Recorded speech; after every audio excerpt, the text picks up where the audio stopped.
Hello and welcome to the season finale of The Box Score. I'm your host, Sam DeCoste, here to remind you that Cristiano Ronaldo has only scored 4 goals in 2022, and we're thrilled to be here with you tonight live on YouTube. We start tonight in Major League Baseball. I am joined by Michael Lagerwell, Cam Manning, and Faith Pinno to preview a new season of baseball. Guys, there's no better place to be than the East Coast if you're a baseball fan. The American League East is stacked from nearly top to bottom. We say nearly because the Baltimore Orioles aren't scaring anyone. But between the Toronto Blue Jays, Tampa Bay Rays, New York Yankees, and the Boston Red Sox, the AL East is loaded with pennant contenders. And Michael, there's certainly a whole lot of buzz coming out of Toronto these days.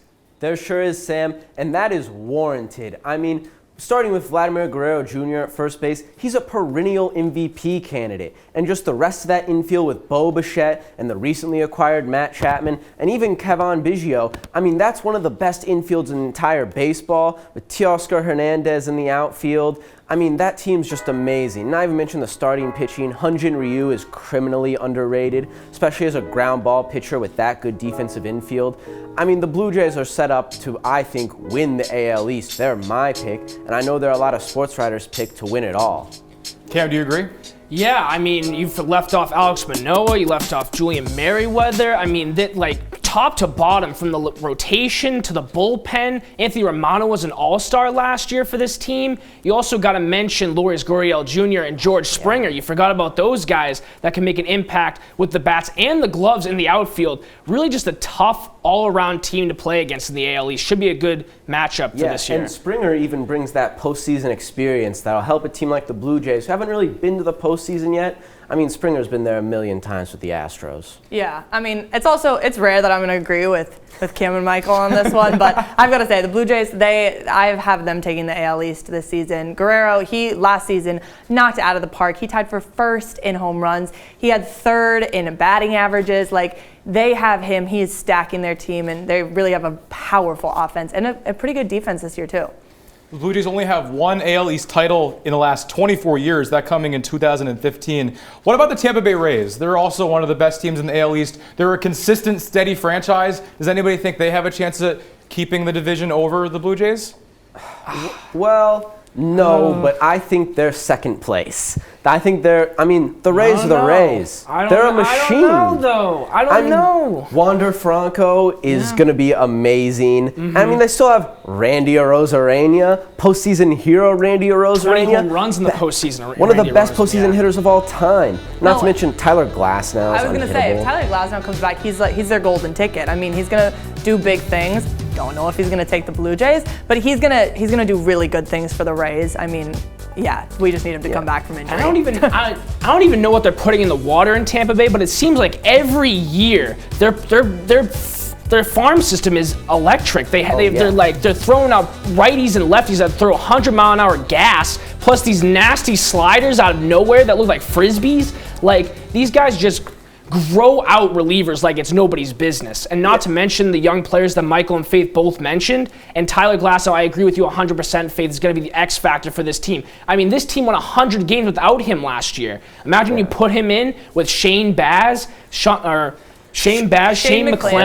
and Luis Patino, another top 100 guy. I mean, they have all the young pitchers.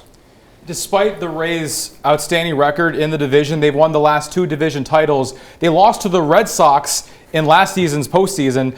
The Red Sox, they've had a somewhat transitional offseason getting Trevor Story. Do the Red Sox stand a chance in this division after going to the ALCS last season? I'm going to have to say no. I'm going to jump in real quick and just, say right off the bat, my Red Sox, the lineup is great. I mean, you have JD Martinez, Bogarts, Devers, Kike Hernandez, who had a phenomenal postseason. You mentioned Randy Arozarena's magical postseason. Story. And then you have Trevor Story into that lineup, who is going to mash at Fenway. But the key thing, as always, with this Red Sox team is pitching. Chris Sale on the 60-day IL, and you bring in Tanner Houck, who's a good young player, but you gotta shift the waters a little bit, and the bullpen is atrocious. I mean, you gotta sift through that. Garrett Whitlock's the only consistent thing coming out of that bullpen right now. Yeah, I was watching the Red Sox-Yankees game the other day, and they brought in Ryan Brazier in the 10th inning. I almost threw up. Oh my God! I mean, Jake Diekman's a great addition to that bullpen. He's been one of the nastier lefties in the recent years, but didn't look too good today, Michael. I'll tell you I that mean, right now. Did not look too good Who's today. gonna pitch 6, 7, 8, 9 for That's these the thing. guys? That's the thing. That's the key for the Red Sox is going to be everything that they can make happen on the mound. And I mean, with Chris Sale opening his 3rd season on the injury list, the Red Sox, they're hitting it every time. What their boundary is that they cannot get over having a lot of injured good players. Yeah. Let's shift over to the National League East, another one of the more competitive divisions in MLB this year. The reigning World Series champion Atlanta Braves are going to have to fight to retain their division crown. They'll be facing the likes of the Philadelphia Phillies and the New York Mets. Cam, going back-to-back all starts with winning the division. Can the Braves pull that off again? Sam, there's no doubt in my mind that this Atlanta Braves team can pull off back-to-back division titles, and here's why. They won the freaking World Series without their MVP, Ronald Acuna Jr., and a stud in Mike Soroka, who are on track to come back this season. You add that to Matt Olson, you add that to Eddie Rosario, the postseason MVP, Austin Riley, who's a good player, Ozzie Albies. Marcelo Ozuna, Ronald Acuna coming back. I mean, that's huge for them. You talk about Tyler Glasnow coming back for the Rays. What about Mike Soroka and Ronald Acuna coming back? Addition within the organization. They didn't make they lost Freddie Freeman, which is a big loss. So I'd actually argue that they upgraded Freddie Freeman. Really? That's a hot take. Matt Olson has been amazing. He was so good in Oakland, and I think he was really underappreciated in a smaller market team, and now he's going to a team that just won the World Series. He's younger than Freddie Freeman. I mean, Matt Olson is statistically one of the best left-handed hitters against left-handed pitching. I mean, he's up there with Barry Bonds as the best lefty-on-lefty matchup. But in my opinion, the reason why I think the Braves are going to win the NL East is because the Mets are going to hand it to them. I mean, the Mets are already doing Mets stuff. I mean, the pitchers are made of glass. The pitchers are made of glass. You got Jacob deGrom, and you signed Max Scherzer, all these big deals. You know who starts opening day? Tyler McGill. I can't even remember that's his first name, but I know his last name's McGill. And what's going on with that? I mean, the Mets are always the big pick. Ooh, sneaky dark horse pick, the New York Mets. I'm tired of seeing the Mets. I'm tired of hearing about the Mets. Stop putting the Mets on MLB Network 3 nights in a row. I don't want to watch them. Until they're up and they're, again, injured. Like you said, the pitchers are made of glass. You have Mike Sorokin is already, or Max Scherzer is okay, he could dominate, but he's going to be injured. And Jacob deGrom is already out and injured. 37 he's years old. 37 Signed years to old. most guaranteed money in MLB history. Exactly. Highest AAV ever. 37 years old. Granted, he's been dynamite throughout his career, but what they're expecting 27-year-old Max Scherzer? I mean, the man's thrown for over 1,000+ innings. That's got to take a toll on a guy, especially how aggressive his windup and mechanics are. And Jacob deGrom, injury bug, but you got Francisco Lindor and Pete Alonso. Yeah. Jeff McNeil should have a bounce back here. I like their lineup, but their pitching just always scares me. Yeah, I definitely think Lindor's primed for a bounce back year. All these guys that get big deals in new cities, it always takes them a year to get settled in. It took Bryce a year. MVP. Yeah, and Bryce won the MVP last year. The Phillies are another team I'm really excited about. The New York Mets spent $260 million this offseason on 5 free agents. They have the second highest payroll in MLB. Only the LA Dodgers have a higher payroll. But let's talk about the Phillies as well. Michael, there might not be a more entertaining team to watch this year than the Philadelphia Phillies. Yeah, Sam, I definitely agree. I mean, if you like home runs, you like the Phillies, especially playing in their ballpark. I mean, it has those really short corners and deep in center. You get Nick Castellanos, you know, and I don't know if I'm ever going to be on TV again. Kyle Schwarber. I mean, Bryce Harper, Rhys Hoskins, Gene Segura. These guys are professional hitters. The only big question I have is their defense. I don't know. I mean, Alec Boehm had... I know. Alec Boehm yesterday, 3 errors in 3 consecutive innings, getting booed by Phillies fans. I mean, the Philadelphia faithful always let you know when you're not doing well or you're doing well. What was fun to see was him getting a standing ovation the very next day, which is very confusing. Yeah, I was really impressed. I mean, say what you will about Alec Boehm, but when he just like took it and said, yeah, I said that, but that was just an emotional thing. I mean, I think the fans of Philadelphia really appreciated that. And one more thing, if I may jump in, I think that Aaron Nola was a Cy Young candidate a couple of years ago. If he can regain form, I'm not sure what the status of Zach Wheeler is, but Zach Wheeler was dynamite with the Phillies, upper 95 fastball. Should have won the Cy Young. Should have won the Cy Young, Absolutely. but I mean, like Michael said, defense and bullpen are going to be the big things for the Phillies if they want to compete. Yeah, they did lose Hector Neris, one of their all-time saves leaders, so bullpen's definitely a big question. We're going to head to commercial, but don't go anywhere. When we come back, we're bringing out the crystal balls for an NFL mock draft. Who's going number 1? That and more after the break. You're watching The Box Score live.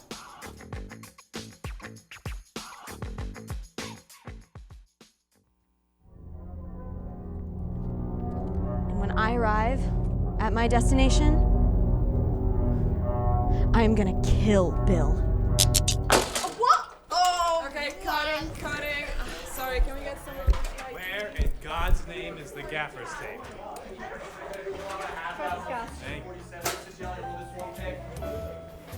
Hi, I'm Nate. And I'm Casey, and we're the National Broadcasting Society. Come out to some of our weekly workshops, or work on some of our sets. Explore the bigger picture with NBS. We'll see you there. All right, let's get another take. Camera, sound.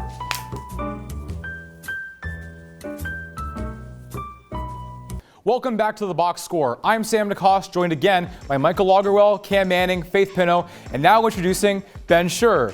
The NFL draft is just 2 weeks away, and there's no better time than now to put on our GM caps for a little mock draft. We're going to predict who's going in the top 5 for this year's draft. All of us are going to represent an NFL front office and select a player on behalf of their teams in our mock draft simulation. In case you missed it, here's the top 5 of this year's NFL draft. For the second consecutive year, the Jacksonville Jaguars will be picking first overall. Cam will be picking on behalf of Duval County. Up next are the Detroit Lions. We'll be tossing it over to Faith for their pick. Third are the Houston Texans. We'll go to Ben for them. The 4th pick belongs to Michael and the New York Jets. And I will round out the mock draft with the New York Football Giants at 5th overall. Cam, over to you first. You're on the clock. Do I get 5 minutes or only 2? You only get 2 seconds. All right, fantastic. With the first overall pick, my Jacksonville Jaguars, Duval, are going to be looking bright on defense. I'm taking defensive end Aiden Hutchinson out of Michigan. Great pick. 6'6", 265, 3rd in the nation in sacks with 14. This guy, explosive style of play, great hand movement to free himself from offensive linemen. He is the real deal, and he's going to be my number 1 pick for Michigan.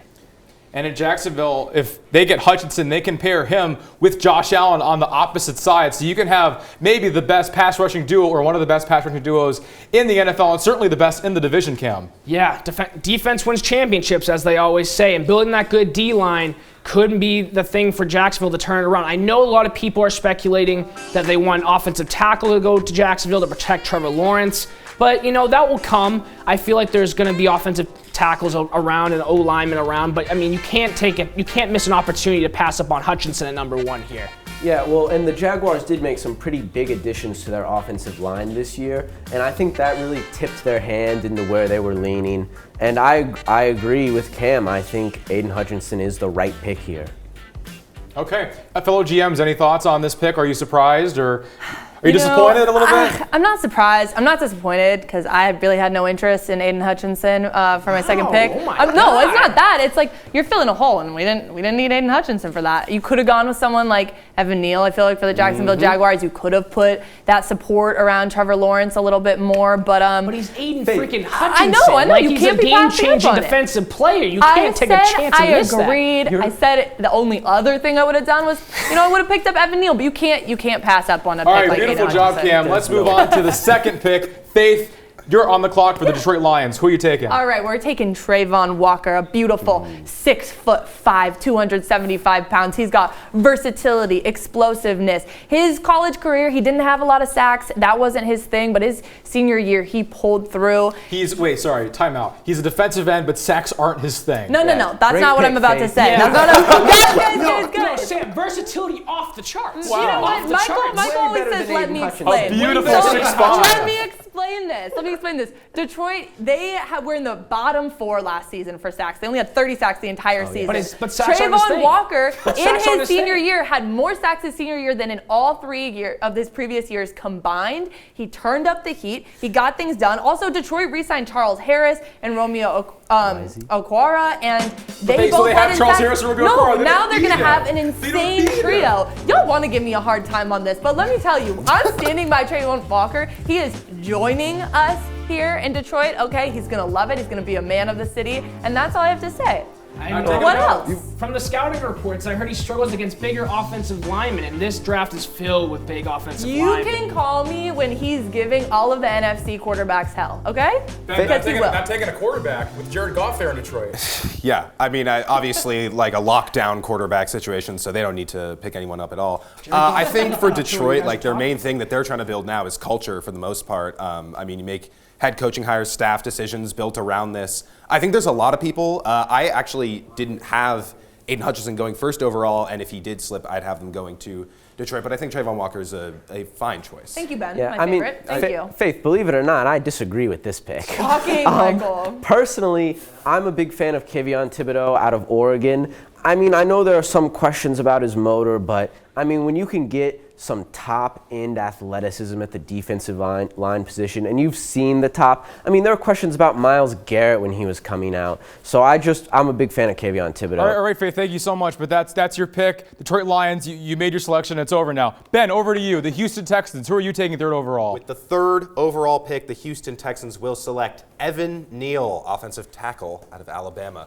Now, look, this has been an anchor for Nick Saban for the last 3 years. He started almost 40 games over the last 3 seasons, got a lot of tape, a lot of good tape, and it obviously shows off his size, 6'7", 351. If you're going to have someone on the end of your line, you want it to be someone that big. He has amazing processing of plays, can really make things happen and react to what's happening in real time with the defense. And this is playing at, SEC high level in a lot of these big games. And that can translate over to the NFL. Obviously, he can get away with athleticism, being that big in college, but I think he can definitely make the jump at the NFL level. Has great counter moves for defenders trying to get their arms in there, trying to rip them and everything like that. Amazing use of momentum with these defenders, and I think it's just a very sound pick. Say what you will about the Texans' current quarterback situation. You may Davis Mills up there. You may hate it. Davis Mills is a dog. You need to protect around your young quarterback. That's what it's all about. Yeah. Building a line is always a good idea. Building your offensive line for this quarterback or for a future one. Yeah, So, Ben, I think this is a boring pick, but I think it's the right pick. I mean, who else are they? Need everything. The Yeah, Texans need they everything. do, They do and need that everything. starts with giving Davis Mills a chance. I mean, he was pretty good for a rookie at the end of last year, so imagine if he has more protection and they could maybe end up with their franchise quarterback. I'm not saying it's going to happen. Not saying Davis Mills is franchise quarterback. Don't clip that. Don't clip that. We're going to get a lot of Texans fans. Take. They allowed 44 sacks last season. Like, you do need to protect. Yeah, So I'm I just can't hate on this when one. you got to start anywhere, you might as well take best available. All right, congratulations, Ben. That's a big acquisition for your franchise. Let's go over to the Big Apple. Michael Lagerwell putting on his New York Jets hat. Let's see what you got up your sleeve. E-T-S, Jets. All right, enough with that. Enough with the fight song. Let's just get on with it. Well, the Jets are taking offensive tackle out of NC State, EKWONU. Everyone cheers. You sound Because this Beautiful pick. unimpressed with the pick that you just made yourself. You also Michael Lagerwell, the GM of the New York Jets, that's who you are. You have now picked an offensive lineman in the first round of the draft 3 straight years. You're trying to build up build up a wall, aren't you? So we have our franchise quarterback already, Zach Wilson. This is put up or shut up year. And now with IKEM, we have solidified both tackles with Mekhi Becton last year. And you know what? Let's say IKEM doesn't fit at the other tackle spot. Then guess what? Over 200 snaps at left guard, and he projects as a great left guard too. I mean, this guy can do everything. 6'4", 320, top 10 40-yard dash. He ran a 4.9 40-yard. He is moving at 320. And he absolutely mauls dudes in run blocking. I mean, he's going to come in and he's going to be an instant starter. One of the better run blockers in the league, maybe, but pass protection is where he needs to work on. But he's young, and he's already picked up the game at a very quick pace. I mean, All-American this year. I mean, the Jets need protection. They need to protect Zach Wilson. Well, they need to protect Zach Wilson, but they also need to finish. Like, why aren't you picking, I don't know, Garrett Wilson? Why aren't you putting Garrett Wilson in as a receiver to hit up with Zach Wilson? A Wilson on Wilson. Too high of a pick for a receiver. That's really I cute. don't know if I'm with you on that, That would be though. quarterback receiver goals like Rodgers and Rodgers in Green Bay. I agree. It would be adorable. It's my turn. I also get to join in the action. I'm picking for the New York Giants. I'm taking a quarterback. The first off the board, Kenny Pickett. Dude, you don't need a quarterback. Okay. The Giants, they have Daniel Jones. He was the quarterback on. One-way ticket out of town. Can I speak? Yeah, Can I speak, Mr. Manning? Thank you. Thank you. It's my turn to speak. I have the podium.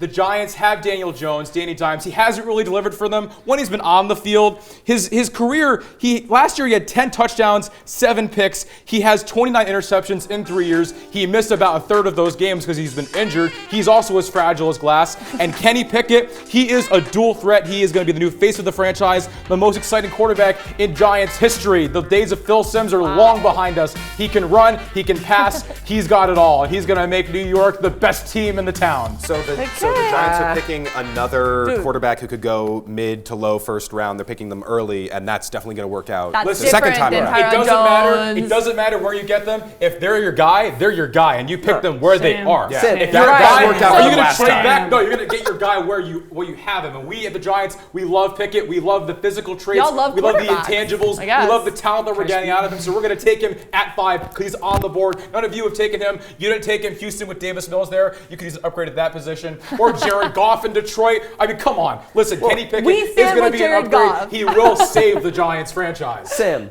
first Amazing thing, offense. Kenny Pickett's hands are way too small. We're Anyway, talking about I mean, who cares how many inches your fingers are? If you could hold a football and throw a football at the University of Pittsburgh, I don't care how big or small your hands are. He had like Sam, a really I was- lackluster first 3 years It's the at most Pittsburgh. useless At Pitt, stat by the that way. scouts ever use when they scout Actually, quarterbacks. 4 years. I'm sorry. Oh, wow, It's you have a fifth size year. 3 hand? Wow, he's going to be a third-round pick now. That's ridiculous. Sam, that Small was gloves are obvious. hard to find. Well, this is a fun little mock draft exercise that we did. I feel so much closer to you already. We're going to take one last break, but don't go anywhere. When we come back, we head to the NBA and break out a brand new game to the show, one I like to call Manila Mayhem. I'll explain, don't worry. The Box Score live. We'll be right back.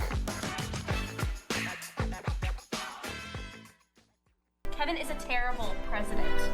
Can someone please raise their hand and tell me what Trinity did wrong? She didn't call you Mr. President. Mr. President. I like to think I was elected because I wear this suit every day. My suit is at the dry cleaner, so I had to borrow something from my sister's closet. I have a good work ethic. I'm approachable, handsome, and most importantly, It's a good thing I'm the second closest thing to God, because these people, they're a hot mess.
Welcome back. I'm Sam DeCoste, and this is the Box Score. I'm here alongside Michael Lagerwell, Ben Schur, Faith Pinot, and Cam Manning. Let's have some fun to end the season tonight. It's time to introduce a brand new game to the Box Score, one I like to call Manila Mayhem. Here's how it works. In my hands, I have 5 manila envelopes. Inside the envelopes are NBA player names and stats.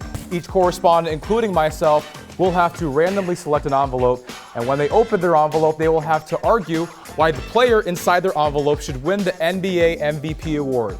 We ride or die with our manila envelope. It's part of the mayhem. Let's get started. Ben, you're lucky you get to go first, so pick. This is a big moment. Pick anyone you want. We're going right in the middle here. Right in the middle? Make sure we're not going to pull everything out. Okay. There we go. Oh, there you go. We've done this before. All right. Anticipation is My stomach is churning. What have we got? Nikola Jokic. There we go. The reigning MVP. There we go. That's what we like to see. Why is he going to win MVP, Ben? Well, he's the reigning MVP, and all he did was improve his numbers. He led the league in win shares for the last 2 seasons. He's playing by himself this season. I mean, we didn't have Murray, no MPJ. I mean, that impact is neither here nor there. But yeah, all his numbers improved, including field goal percentage and rebounds. Here's an amazing statistic that I found, which was he had the 4th best field goal percentage in MVP contender history. He's only behind 2 Wilt seasons and a Kareem season. I know that we're not going to take that stat and run with it forever, but it is a notable company that he's in for that. And when you're kind of in that company, yeah, that you deserve MVP. Yeah. So wait, we're talking about field goal percentage in the MVP competition? Are you kidding me? I understand. I want to talk about how the Denver Nuggets are like a 6 seed this year. They are. Yes. You know, the lower seeds don't win. You got to be top 3. This has been a one-man operation for the better part of the season, playing in a ridiculously difficult Western Conference, as it's always been. And you know, 6 seed, it's not the best. I understand that, but with what he had, I think it was an amazing season. Obviously, personal statistics are, some of the best in the league. Yeah, but the idea of giving the MVP to somebody who's had unfortunate team circumstances is like, what? It's a sin to have a good team? Yeah. To be a good player on a good team? We're going to talk about LeBron next? Yeah. 30 points. Oh, 11 seed. Doesn't matter because he scored 30 points. If I may interject here, I think also to Ben's point, Nikola Jokic is also the only player in NBA history to get 2,000 points, 1,000 rebounds, and 500+ assists in a single season. He founded that club. Where's your guy? Well, I'm picking next. I'm glad you asked, Faith. Go to the grave. I like this guy. Cam, have your pick. Oh, Faith, I'll pick. Yeah, the loyalty. Let's see who's inside. All right, let's see. We got a nice here. Let's see what we got. Oh, my man, the Greek freak, Giannis Antetokounmpo. Let the camera see, Cam. Oh, yeah. Giannis Antetokounmpo. This guy is obviously a game changer. Finals MVP last year, and this guy just transcends a Bucks team that is already pretty good, but Giannis makes them into an elite team. You're talking about top 3 finishes. Yeah. They're a 3 seed in the East. Without Giannis, you're not talking about that. I mean guy that Euro steps from the half-court line and gets to the bucket that easily in transition. I mean, who's stopping this guy in the playoffs? Who's stopping him? I mean, no one was able to stop him last year. He put up 50 points in the finals. I mean, that's amazing. I mean, I love Giannis. I think he's a great player. The Bucks have dealt with a lot of adversity. And 51-31, top team in the East. Giannis is a good pick. And if we want to get into the stats there, he's top 10 in points, rebounds, blocks per game, and field goal percentage. I mean, he's a 3 seed. And they're in the 3 seed. And in standing for, Defensive Player of the Year and almost capturing the scoring title, like when you're doing both those things at the same time, kind of hard to deny the impact. Stealing like a block and a half a game. He just impacts the game on such high levels on both ends of the floor, offense and defense. He just makes everyone around him better. So, I mean, it's a clear, you can make a case for Giannis. The one thing that I would say is his downfall is that the Bucks have Chris Middleton, Drew Holiday. They're a very good all-around team. They were injured. And Brook Lopez was out for like the whole year. He was becoming their primary playmaker for a moment there. Yeah. And he was doing all that in 33 minutes a game. Like he was playing the lowest amount of minutes per game out of all the top MVP contenders. Yeah. Well, it's tough. You already have Jokic and Antetokounmpo off the board, so you already have 2 top MVPs off the board. So, Michael, you're gonna go next. Who are you picking? Michael goes next. Let's see who I got. Julius Randle. No, I'm just kidding. It's Joel Embiid, baby. And you know what? I think this is a great pick. Joel Embiid, 30 points, 12 boards, 4 assists. I mean, those are elite numbers. And for the whole first half of the season, I mean, he was carrying that Philadelphia team. They had no one. Ben Simmons was crying on the sideline. Ben Simmons had a little superstar tantrum. It was indefinite. We covered that. Yeah. I mean, Joel Embiid's case for MVP is he is the best center in the league. He's one of the best He's the best defensive center in the league. He's the best center we've talked about on stage today so far. Hold up. I'm saying his case for MVP is that he's the best center in the league, best defender, shooting 37% from 3. I mean, that's unreal. And his ability to get to the line makes it that he'll get his points every single night. And Philadelphia, also top seed in the East in a very competitive Eastern Conference. So Joel Embiid, stabilizing force, one of the best bigs in the league, if not the best. It's time to stop trusting the process and start rewarding it. No one said anything about a pick and roll. Okay, now it's your turn finally. You get to have your pick is only 2. A lot of good players off the board, so choose carefully. Okay. Okay. I know it's going to be my guy. My guy, DEMAR DEROZAN. My MVP. Chicago Look at this. Bulls Look at this legend. guy. All right. Here for DEMAR DEROZAN. Let's see. First of all, DEMAR DEROZAN, my guy, he is leading us with points scored in the clutch. And if you don't know what the clutch is, let me explain that to you. That is going to be the last 5 minutes of the fourth quarter or overtime within points of 5 points, within a score of 5 points. All right, he's leading with 157 points. That is the top in the NBA ever. Okay, so this guy, he can get it done. He can execute. All right, and you're wondering what his numbers are? He is shooting points per game, 27.9. Rebounds per game, 5.1. But that's just because he's on the outside. He's making moves. He's, okay, but how can he do the pick and roll? The pick and roll, babe. That's what I want to know. He's not a pick and roll guy, but you know what he is? He's your MVP? He is the best thing that the Bulls signed in the offseason. He's the best thing that they've done in a few years, and he is the only reason that they even have their toe in the water for their little playoff run. It's the first time since 2016-17. All right. About time. And DEMAR DEROZAN is the reason why. Lonzo Ball, Alex Caruso, Patrick Williams, Kobe White have all missed significant chunks of time this year. And DEMAR DEROZAN's taken it over. He's run the ship. First year coming in, he's vet. All those clutch moments, how many buzzer beaters did he have? I remember he had 2 in back-to-back games. That was the craziest thing I've ever seen. 2 back-to-back, 3 he might have had 8 total or whatever. But that's the case for DEMAR. Clutch. There was the also an story 8 streak. There was an in the 8 Windy streak City, game. breaking MJ's records. Oh my God, look at Michael backing up my guy. Listen, I came in tonight and I said DEMAR DEROZAN, my guy. All right, you needed that, Faith. You needed a little confidence boost and a little, I got the moral confidence, support after the night. All right, there's only one folder left, and I get to pick an MVP as well. Who's it gonna be? It's gonna be Evan Fournier. Oh yeah, Jason Tatum, JT, Celtics legend. Jason Tatum, he's my MVP because he single-handedly thrust the Celtics from the 10 seed, from scrapping into maybe a play-in game to the 2nd seed, one of the best teams in the NBA defensively, and the points that they scored in the last 14 games since the All-Star break. The Celtics are 12-2. They have been on a tear, and Jason Tatum averaging 51, 44, and 90 shooting in that span. Wait. I love stats. You're a big pick and roll girl. I'm a big stats nerd. Oh, really? I love numbers, and Tatum has the MVP numbers that will deliver, and he's my MVP for that reason. Since All-Star break. Listen, that's just a pocket of a stat. I could pull out even more stats if you wanted me to. We don't have time for that. Listen, I just picked the best stats for the show, and I could pull even more if you want me to. His numbers aren't better than Embiid or Giannis or Jokic. He's Or not DeRozan. better than that. But look at where he pulled the Celtics from the abyss of ineptitude all the way up to the 2 seed. Now they're a finals contender. He didn't do it alone. You said Marcus single-handed. Smart, I Grant didn't Williams. stutter, did I?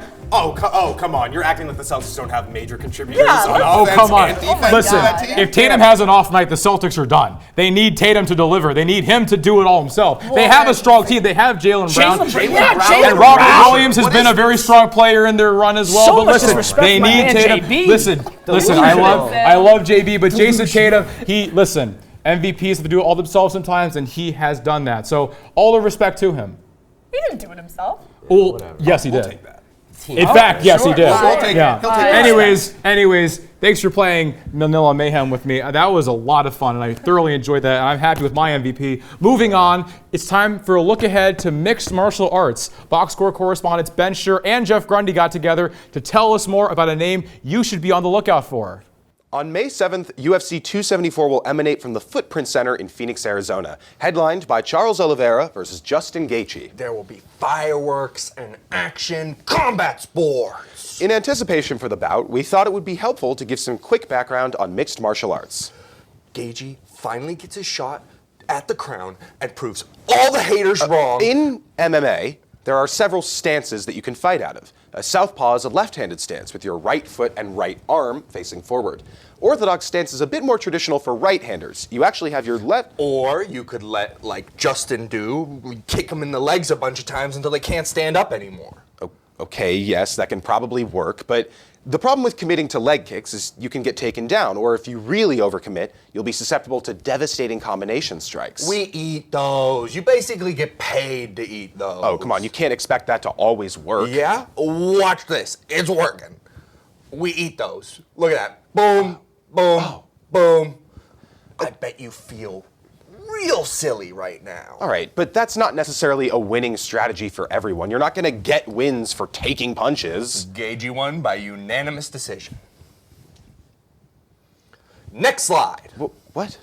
Do you know how powerful the human elbow is? When it hits the spot, Oh, okay. No, we can't. No, we can't show pictures of blood. And plus, elbows are messy, and we don't even know the long-term effects of allowing them in the sport. Blah, blah, blah, blah, blah. If all else fails, you go for the head. But don't knee them in the head while their hands are on the ground. Or at least not when the ref's looking, because that's how you get disqualified. No, stop, all right? You're the problem with MMA fans, all right? You take a beautiful, technical sport and you dumb it down to its ugliest features. I mean, we were supposed to have an analytical discussion about the upcoming fight. Okay. So I'm sorry.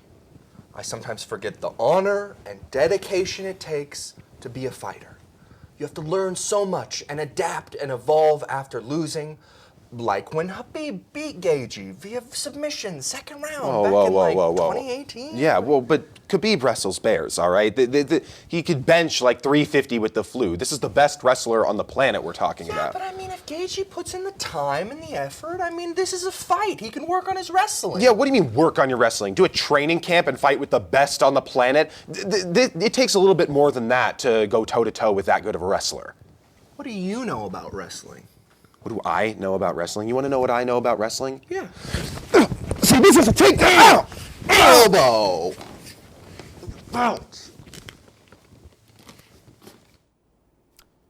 I guess the box score boxed up this week.